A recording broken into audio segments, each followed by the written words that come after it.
Hey, this is Jamey with Stonemeyer Games, and today I'm going to talk about the ancient game of Super Mario Chess. I haven't talked about chess on this channel, even though chess is a game I played quite a bit as a kid, and the most recently I played it was after watching the show The Queen's Gambit, and I thought, I'll pull out this copy of Megan's Super Mario Chess, and we'll give that a try and play it.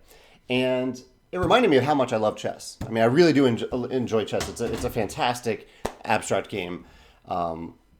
And there are a couple different things that I really like about it that might seem obvious now because we played chess so many times. One, I talk about worker placement games a lot. Chess is not a worker placement game, but one of the mechanisms I love in a select few worker placement games is that workers do different things. They act differently. I love in chess that each of the pieces has their own movement rule, and yet each piece has the same capture rule.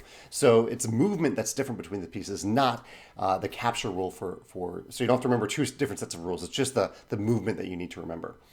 I also really like that setup is exactly the same whenever you play chess, but it quickly changes based on what you decide to do and what your opponent decides to do, which might sound like every abstract game ever, but in chess it is incredibly apparent that you need to pay attention to your opponent as you play. And I think this is my favorite thing about chess, which is not exactly a mechanism, but I love how your moves often have an immediate impact on the opponent and vice versa.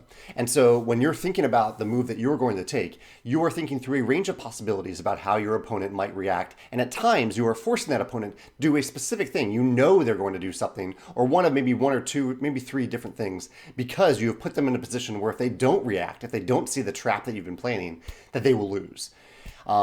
And I think that's, I would not like that in every game, but in chess, I think it works extremely well because there is no asymmetry, because every game setup and each player's rules are exactly the same. I think that works really, really, really well in chess. And in general, I kind of love the sneakiness of chess, that you get to sit there and plan through these options and plan a few steps ahead. I'm sure chess masters can plan, 10, 15 moves in ahead. I can plan a few moves ahead and kind of set a trap for the opponent and see if they fall into it or not, while making sure that you don't fall into a trap that they're setting for you, because you're both constantly setting traps for each other. Again, this isn't exactly a mechanism, but I love a game that allows that level of sneakiness, where you are both just constantly trying to set traps for each other. So that's my favorite mechanisms in chess, and I'd love to hear yours. If you have some favorite mechanisms that you'd like to mention in the comments below about why chess works for you, maybe why it doesn't work for you, why maybe there are some other abstract games that have replaced chess for you, and why. I'd love to hear your thoughts on that in the comments below as well. Thanks.